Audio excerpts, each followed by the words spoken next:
Mm-hmm. On this question of Russia, do you think that some societies are not suited, or at least for the foreseeable future, to have democracy? Or is this the soft bigotry of low expectations? Well, again, to revert to my favorite 19th century analyst and journalist and columnist, Karl Marx and his devoted sidekick, Friedrich Engels. I've published essays about both these aspects.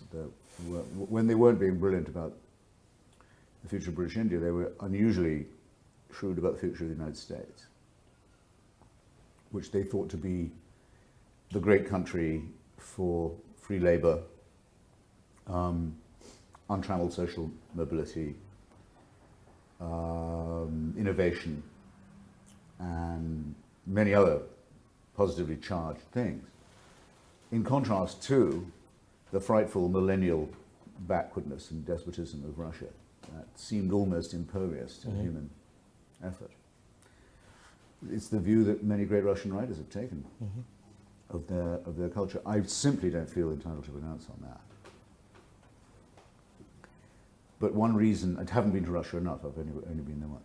I've read a lot of its writers and writing, and I can understand the idea of the pessimistic Russian soul readily enough given their history. I think the reason I'd want to resist it is because it makes something like the current Putin regime seem like the best they can do. Well, that's plainly not the case.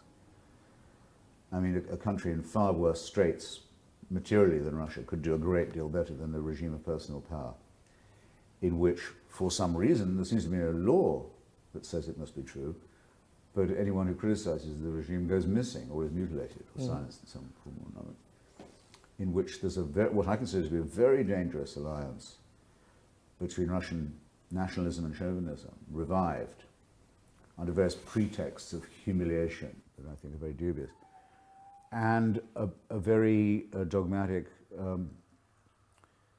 reactionary Russian Orthodox Church, which has now become the clerical garb in which in all public ceremonies Putinism is draped. Very reminiscent, in fact, of pre-1917 Tsarism.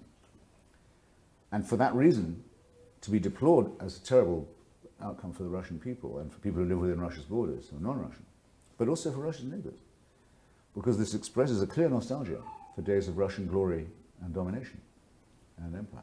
Do you think the United States or its allies should make contingent security